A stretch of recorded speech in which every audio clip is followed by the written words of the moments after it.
מי שעומד מאחורי ההתקפה היום ישלם את מלוא המחיר.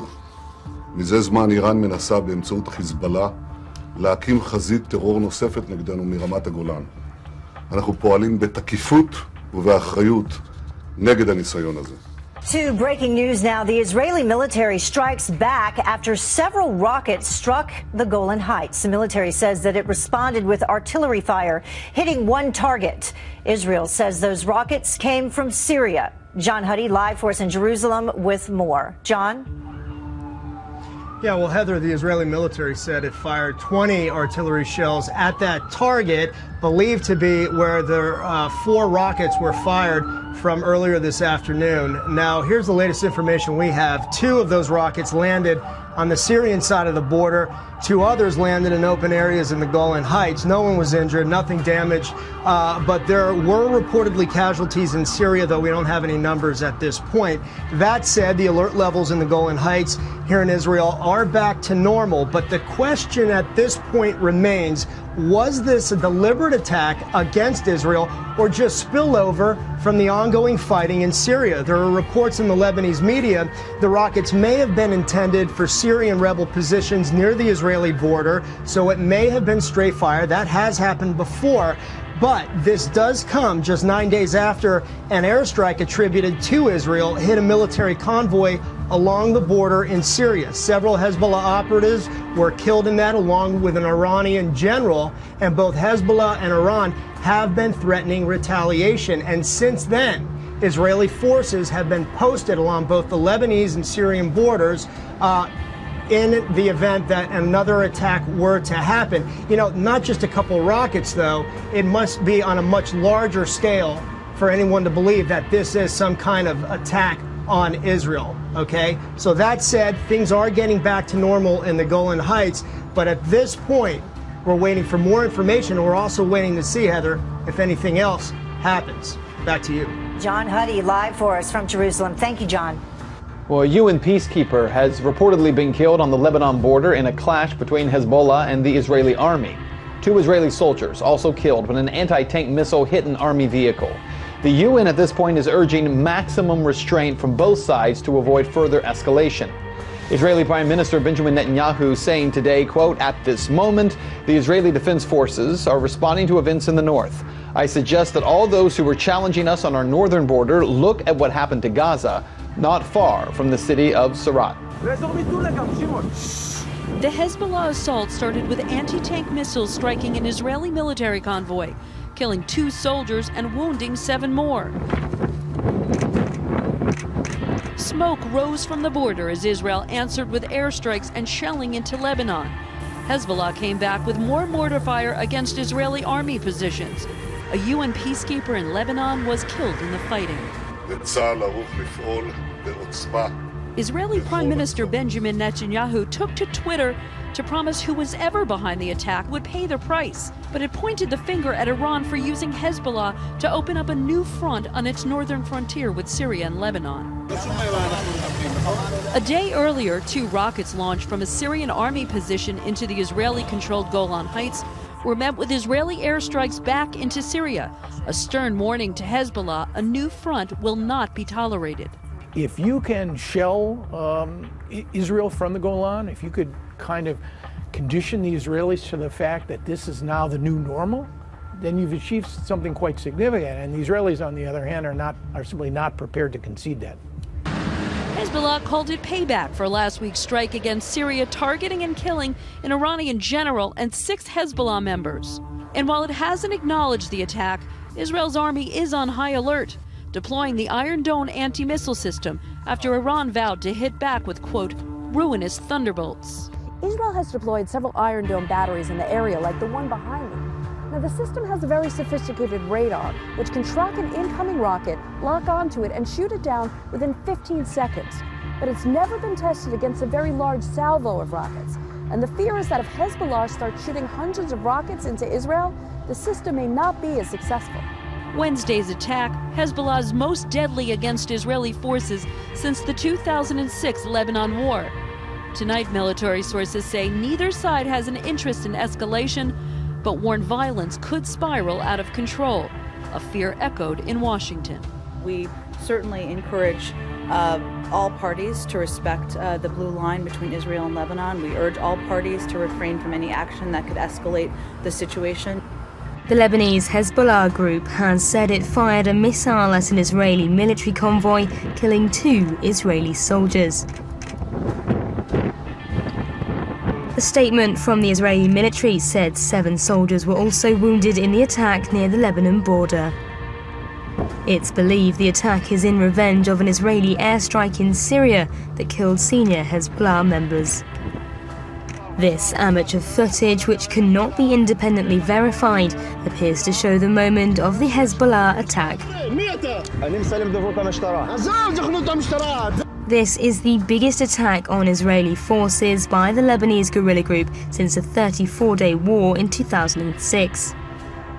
Today, Israeli Prime Minister Benjamin Netanyahu said the Israeli military was taking swift action in response to the threat and have fired at least 50 artillery shells into Lebanon following the attack. Well, Lebanese militant group Hezbollah is claiming responsibility for a deadly attack on an Israeli military convoy, killing 2 soldiers. Israel responding with artillery fire across its northern border. John Huddy is joining us now from Jerusalem with more on this. John? Well, Heather, the IDF, Israeli military, IDF stands for Israeli Defense Forces, confirms that an anti-tank missile was fired at one of its vehicles along the border with Lebanon earlier this afternoon. In fact, take a look at some of this video. You can see the damage. One vehicle, it appears, was really blown apart, and it looks like others may have been damaged as well. Israel, as mentioned, fired back at Hezbollah positions in Lebanon with heavy artillery fire. We're talking 155mm howitzer cannons and also airstrikes from Israeli fighter jets. I actually saw and heard some of them earlier today. It's unclear how many positions were hit and if there were any casualties in Lebanon, but the Israeli military has confirmed that 2 of its soldiers were killed, 7 others injured. The wounded were airlifted to area hospitals. Now, Hezbollah claimed responsibility for today's attack, saying it was retribution for Israel's attack on one of its military convoys along the Syrian border last week. 5 Hezbollah operatives were killed in that attack, along with an Iranian general. And since then, both Hezbollah and Iran have been threatening to retaliate. Now, yesterday, as we reported, 4 rockets were fired from Syria at Israel. 2 of those rockets landed on the Syrian side of the border, 2 in Israel, but there were no damages or injuries. But there was question whether it was a deliberate act or just stray fire from Syria, as has happened before. Now it appears, based on today's attack, it may have been deliberate, but I want to be clear, there's been no confirmation of that, and no group and no one has taken responsibility. That said, the Israeli military remains on high alert along the borders with Lebanon and Syria and the Golan Heights, and at this point, Israel may not have fired its last bullet in this round after today's attack, and Heather, that may determine what happens next. So tensions are high here in Israel. Heather? We'll check back with you to see what happens. Thank you. John Huddy live. We are rapidly reaching another critical mass in the Middle East regarding Israel. Iran has now openly targeted the children of the Israeli prime minister. Their alliance with Hezbollah gets stronger, and the repercussions are already being felt all the way to the Americas. Fears of war are growing on the Israeli-Lebanon border this morning after a day of deadly attacks. Israeli forces bombarded southern Lebanon after the militant group Hezbollah fired missiles at an Israeli military convoy Wednesday.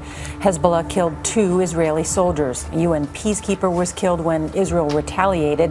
Hezbollah says the attack is in response to an Israeli airstrike in Syria that killed 6 of its fighters earlier this month.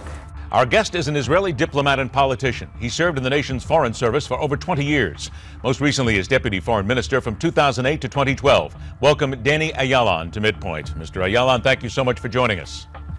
You're most welcome, Ed. What should we take from the fact that Iran is now encouraging all of its allies in terror to pursue the children of Netanyahu? They already have apparently photographs of the kids lined up in the crosshairs and declaring, "We must await the hunt of Hezbollah." What do we take from this? Well, it's yet another manifestation of the most brutal terroristic regime of Tehran, and then we are remindful of the fact that Tehran really is a hub of terror. They're behind the Hezbollah, they're behind the Hamas. They are the ones who actually are very active in Yemen to topple the regime in Yemen. They are very much involved in Iraq. They are involved in Afghanistan. They are involved, of course, in Syria. We know that. And they have also have been known to have terror attacks all over the world, whether it was in Argentina in 92 and 94, attempt on American and Israeli diplomats in New Delhi, in Bangkok, in Azerbaijan, and other places. So right now, it seems like they are moving into a higher level, and I think it is a high time for the entire international community to put an end to that. Hezbollah is essentially owned and controlled by the Iranians. They are armed, they are financed, they are trained by the Iranians. And so this is an attempt on the part of the Iranians to expand this war that they have been backing since the early 1980s. And so we shouldn't be surprised that this is happening. I think what's more concerning, though, right now is that inside Syria, it has been incredibly chaotic.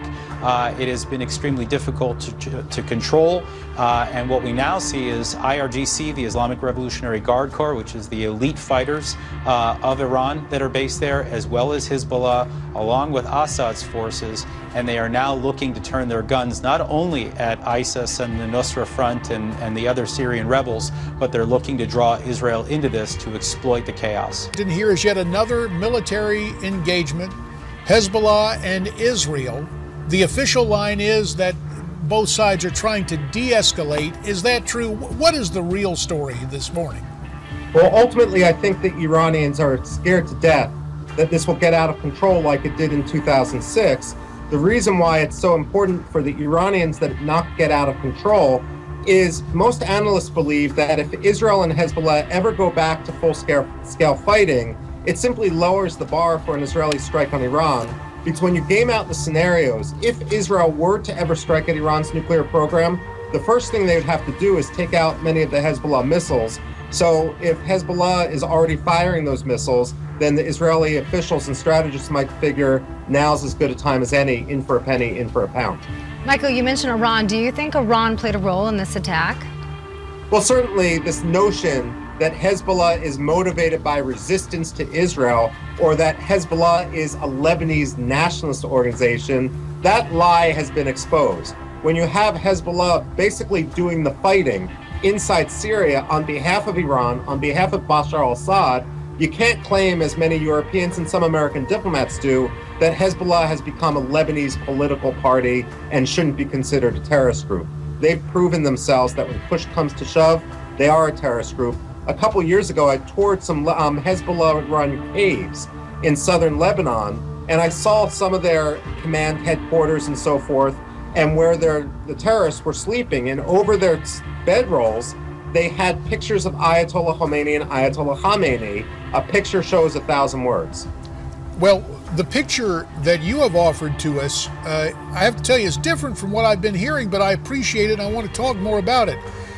What I understood was that Iran really wanted to see Israel devote its resources to another fight with Hezbollah or someone there on its border so that Iran would be free to do things. But you're telling us it's exactly the opposite, that if Israel has to get militarily engaged with Hezbollah, they're more likely to strike Iran. Well, absolutely, that's what I'm saying. Now, the Iranians have always been full of bluster. That said, they need to recognize that if Hezbollah starts launching its missiles at Israel, Israel doesn't need to fear the retaliation from Iran should Israel strike at Iran's covert nuclear weapons program, because they're already feeling that retaliation. The retaliation are Hezbollah's missiles. But also, JD, let's take a step back. In 2006, when there was a ceasefire between Hezbollah and Israel, that ceasefire was achieved on the condition that Hezbollah wouldn't rearm. Now they have more missiles than they've ever had before. It's just another example of a false deal, sort of like the deal that the United States and Soviet Union and Russia guaranteed Ukraine's sovereignty if Ukraine gave up its nuclear missiles. It's just one other case where we see in the region that no one is going to trust American diplomacy or UN diplomacy because guarantees are worth zero. Tensions escalating again between Iran and Israel. It comes after the killing of an Iranian general in an alleged Israeli airstrike 10 days ago. The strike also killed 6 Hezbollah fighters in the Syrian-controlled part of the Golan Heights. Yesterday, a report on Iranian state TV quoted the deputy foreign minister saying, "We told the Americans that the leaders of the Zionist regime should await the consequences of their act. The Zionist regime has crossed our red lines." Major General Bob Scales, he served in the U.S. Army for 30 years, and he is a Fox News military analyst. Thank you so much for joining us. Hi, Heather. So obviously this red line that Iran is speaking of is in reference to President Obama's red line back in 2012. It harkens back to it anyway, when he was referencing Syria and their chemical weapons. That red line from President Obama became a blurry one. What do you make of Iran and their red line? Well, I think Iran is pretty much stated its case. Look, Iran is on the rise. Iran is spreading its influence throughout the world. Their hatred against Israel, as we've seen in the last couple of days, is profound. The nuclear weapon that they're developing, that everybody knows about, and the missile that's going to carry it, has a range of about 1,200 miles. Israel is about 1,000 miles from western Iran. No, the red line for Iran is to humiliate the West and force them into accepting their program, which is the continuous expansion of their influence and terrorism throughout the Middle East, and eventually a strike against Israel. I don't think anybody who has watched this going on for the last 5 months would deny that Iran eventually, sadly, Heather, will develop a nuclear weapon and a missile to deliver. So how should the U.S. respond? It's too late now. I mean, even if these talks wind up with some sort of agreement, the Iranians will continue not only to develop their nuclear weapons, but to finish the development of this insidious missile. And I think eventually, perhaps even in this administration, we're going to have to start to consider the consequences of a nuclear-armed Iran, which means a nuclear-armed Saudi Arabia, maybe even a nuclear-armed Egypt. So the whole strategic context of the Middle East is going to change, and the aggressor here, and the greatest threat to the next world war and to American security is not ISIS, but it's Iran. And could the U.S. be drawn into this conflict militarily? If Iran strikes Israel, and I believe they want to do that more than anything, I believe the United States will be forced into doing something militarily against Iran. But look, Heather, right now Iran doesn't really have to do anything overt. They're expanding into Yemen. They're the state supporters of Hezbollah, who just killed 2 Israelis. They are expanding their influence into the Shiite area in Iraq. And so far, the United States has been able to do virtually nothing to stop this expansion. They are actually squeezing Saudi Arabia at the strategic level, and the Saudis are very, very uncomfortable with this. Okay, so all that being said, why did Democrats back down yesterday and soften their stance in what would have been this bipartisan plan to push for additional sanctions? Yeah, I have to tell you, I think the sanctions business is a red herring. I think the only reason the Iranians are pushing so hard against us successfully, I might add, in getting a delay, is they're trying to roll us. They're trying to buy time to finish the development of the nuclear weapons and have a minimum economic impact on their own economies. And they're just being brilliant at it. And we're being rolled on both sides of the aisle, Heather, and certainly by the administration. But if anybody inside the Beltway really believes that Iran is not trying to build a nuclear weapon, they're just wrong. Okay, General Bob Scales, we should heed your warnings. Thank you so much. We appreciate it. Thank you, Heather.